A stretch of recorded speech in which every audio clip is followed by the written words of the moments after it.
Dear students, ഇത് നമ്മളുടെ second പ്രോഗ്രാമാണ്. സെക്കൻഡ് പ്രോഗ്രാം എന്ന് വെച്ചാൽ നമ്മളൊരു ഡിജിറ്റ് ഇൻപുട്ട് ചെയ്യുന്നു, അതിനുള്ള കറസ്പോണ്ടിങ് വേർഡ്സിൽ ഡിസ്പ്ലേ ചെയ്ത് കാണിക്കാം. 0 തൊട്ട് 9 വരെയുള്ള ഏത് ഡിജിറ്റ് ഇൻപുട്ട് ചെയ്താലും അതിൻ്റെ വേർഡ്സ് കാണിക്കാൻ പറ്റും ഈ ഒരു പ്രോഗ്രാം വഴി. അതല്ലാത്ത വേറെ ഏത് സംഖ്യ കൊടുത്താൽ, ഇപ്പോൾ 15 എന്ന് കൊടുക്കുകയാണെങ്കിൽ നമുക്ക് കിട്ടാവുന്ന ഇൻപുട്ട് എന്ന് വെച്ചാൽ ഇൻവാലിഡ് ഇൻപുട്ട് എന്നായിരിക്കും കിട്ടുന്നത്. അപ്പോൾ ഈ പ്രോഗ്രാം എങ്ങനെയാണ് റൺ ചെയ്യുന്നത് നമുക്ക് നോക്കാം. ഫസ്റ്റ് #include IOStream, അത് ഞാൻ ഓൾറെഡി എക്സ്പ്ലെയിൻ ചെയ്തതാണ്. IOStream എന്തിനാണ് ഉപയോഗിക്കുന്നത് വെച്ചാൽ നമ്മളുടെ ഈ പ്രോഗ്രാമിൽ C out C in എന്നൊക്കെ പറഞ്ഞ സ്ട്രീം ഫങ്ഷൻസ് ഉപയോഗിക്കുന്നുണ്ട്. അപ്പോൾ അത് വർക്ക് ചെയ്യണമെങ്കിൽ അതിനുള്ള കറസ്പോണ്ടിങ് ഹെഡർ ഫയലാണ് IOStream. Using name space STD എന്ന് വെച്ചാൽ നമ്മളിപ്പം C out ചെയ്യുന്നത് മോണിറ്റർ സ്ക്രീനിലോട്ടും C in ചെയ്യുന്നത് ഇൻപുട്ട് എടുക്കുന്നത് കീബോർഡിൽ നിന്ന്. അപ്പോൾ സ്റ്റാൻഡേർഡ് ഇൻപുട്ട് ഔട്ട്പുട്ട് ഡിവൈസസ് ആണ് യൂസ് ചെയ്യുന്നത് എന്ന് മനസ്സിലാക്കാൻ വേണ്ടിയിട്ടാണ് യൂസിങ് നെയിം സ്പേസ് STD ഉപയോഗിക്കുന്നത്. പിന്നെ നമ്മൾ മെയിൻ ഫങ്ഷൻ തുടങ്ങുന്നു.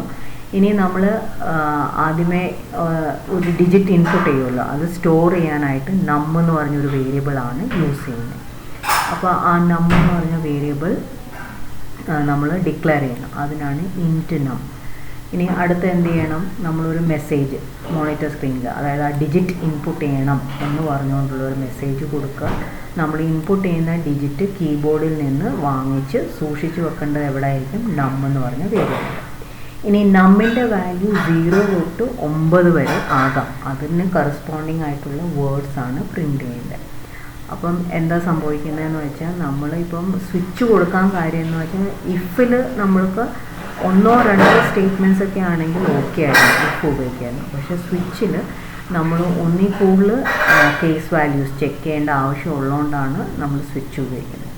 അപ്പോൾ നമ്മൾ ഇൻപുട്ട് ചെയ്യുന്ന നമ്മിൻ്റെ വാല്യൂ ഇപ്പോൾ 5 ആണെങ്കിൽ ആ നമ്മിൻ്റെ വാല്യൂ 0 ആയിട്ടല്ല മാച്ച് ചെയ്യുന്നത്, 1 അല്ല 2 അല്ല, അപ്പോൾ 5 ആയിട്ടാണ് മാച്ച് ചെയ്യുന്നത്. അതുകൊണ്ട് കറസ്പോണ്ടിങ് 5 എന്ന് പറഞ്ഞ വേർഡ്സിൽ പ്രിൻ്റ് ചെയ്ത് കാണിക്കും. ബ്രേക്ക് എന്ന് വെച്ചാൽ ഈ സ്വിച്ചിൽ നിന്ന് പുറത്ത് വരിക, ഇതാണ് സ്വിച്ചിൻ്റെ ക്ലോസിങ് ബ്രാക്കറ്റ്. അത് കഴിഞ്ഞിട്ട് പിന്നെ വരുന്ന അതിൽ നിന്ന് പുറത്ത് വന്നിട്ട് return 0 means return back to the operating system. പ്രോഗ്രാമിൽ നിന്ന് എക്സിറ്റ് അടിച്ച് നമുക്ക് യൂസ് ചെയ്യുന്ന സ്ക്രീൻ കൺട്രോൾ വരുന്നതിനാണ് റിട്ടേൺ 0. അപ്പോൾ അങ്ങോട്ടായിരിക്കും വരുന്നത്. ഇനി അടുത്തത് നമ്മൾ ഇൻപുട്ട് നമ്മിൻ്റെ വാല്യൂ 0 തൊട്ട് 9 അല്ല എങ്കിൽ അത് ഡീഫോൾട്ടിൽ വന്നിട്ട് ഇൻവാലിഡ് ഇൻപുട്ട് എന്ന ഔട്ട്പുട്ടായിരിക്കും കാണിക്കുന്നത്. ഇവിടെ നമുക്ക് ബ്രേക്ക് വേണമെങ്കിൽ കൊടുക്കാം, ബ്രേക്ക് ഇല്ലെങ്കിൽ അത് കൊടുക്കണ്ട. അപ്പം അങ്ങനെ ആയിരിക്കും ഇത് വർക്ക് ചെയ്യുന്നത്. അപ്പം നമ്മൾ പ്രോഗ്രാം എല്ലാം ടൈപ്പ് ചെയ്തതിന് ശേഷം സേവ് ചെയ്യുമ്പോൾ മറക്കരുത് ഫയൽ നെയിം നിങ്ങൾക്ക് എന്ത് വേണമെങ്കിലും കൊടുക്കാം. ഇപ്പം ഞാനിവിടെ കൊടുത്തിരിക്കുന്ന വേർഡ്സ് എന്നാണ്, പക്ഷേ എക്സ്റ്റൻഷൻ മറക്കാതെ കൊടുക്കുക, .cpp എന്ന് കൊടുത്ത് സേവ് ചെയ്തതിന് ശേഷം ആദ്യം ചെയ്യേണ്ട കമ്പൈൽ ചെയ്യുമ്പോൾ ഇവിടെ ഫിനിഷ് സക്സസ്ഫുൾ എന്ന് പറയും. എന്തെങ്കിലും ഒരു എറർ ഉണ്ടെങ്കിൽ ഇവിടെ റെഡിൽ അതിൻ്റെ ലൈൻ നമ്പറും കറസ്പോണ്ടിങ് സ്റ്റേറ്റ്മെൻറ്റൊക്കെ കാണിക്കുന്നതായിരിക്കും. ഇപ്പോൾ ഫോർ എക്സാമ്പിൾ ഞാനിവിടെ ഒരു ബ്രേക്ക് സെമികോളൻ ഇടാൻ മറന്നുപോയി. അപ്പോൾ ഇവിടെ കമ്പൈൽ ചെയ്യുമ്പം ഇവിടെ ആ ലൈൻ നമ്പർ കാണിക്കും, 18th ലൈനിലാണ് സെമികോളൻ എക്സ്പെക്റ്റഡ് എന്ന് കാണിക്കും. പക്ഷേ 18th ലൈനിൽ ചിലപ്പം കാണണമെന്നില്ല, അതിൻ്റെ തൊട്ട് മേളത്തെ ലൈനിലൊക്കെ ഒന്ന് പോയി ചെക്ക് ചെയ്യണം. ഇപ്പോൾ ഫോർ എക്സാമ്പിൾ 18th ലൈൻ ഇതാണ്, 18th കണ്ടോ, കേസ് 4. പക്ഷേ കേസ് 4 എന്ന് പറഞ്ഞാൽ ആ ലൈനിൽ പ്രശ്നമൊന്നുമില്ല, പക്ഷേ അതിൻ്റെ തൊട്ട് മേളത്തെ സ്റ്റേറ്റ്മെൻറ്റിൽ അവിടെ ഒരു സെമിക്കോളൻ മിസ്സിംഗ് ആണ്. അത് ഇട്ട് കൊടുക്കുക, എന്നിട്ട് നമ്മൾ കമ്പൈൽ ചെയ്യുക. നമ്മൾ എന്ത് തിരുത്ത് വരുത്തിയാലും അത് എന്ത് ചെയ്യണം, കമ്പൈൽ ചെയ്യണം.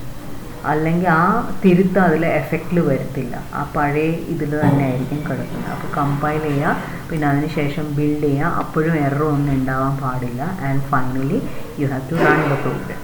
അപ്പോൾ ഇവിടെ input digit to display in words. അപ്പം ഫസ്റ്റ് ഈ മെസ്സേജ് ഇപ്പോൾ നമ്മളിവിടെ ഇൻറ്റ് നം കഴിഞ്ഞിട്ട് കൊടുത്തില്ലേ, C out input the digit, അതാണ് ഫസ്റ്റ് ഇവിടെ വരുന്നത്. അപ്പോൾ ഇവിടെ വെയിറ്റിംഗ് ആണ്. എന്തിനു വേണ്ടിയിട്ടാണ് നമ്മൾ കൊടുക്കുന്ന ഇൻപുട്ട്, കീബോർഡിൽ നിന്ന് കൊടുക്കുന്ന ഇൻപുട്ട് നമ്മി സ്റ്റോർ ചെയ്യാൻ വേണ്ടിയിട്ടുള്ള വെയിറ്റിംഗ് ആണ് ഈ കേഴ്സറിൽ കാണിച്ചുകൊണ്ടിരിക്കുന്നത്.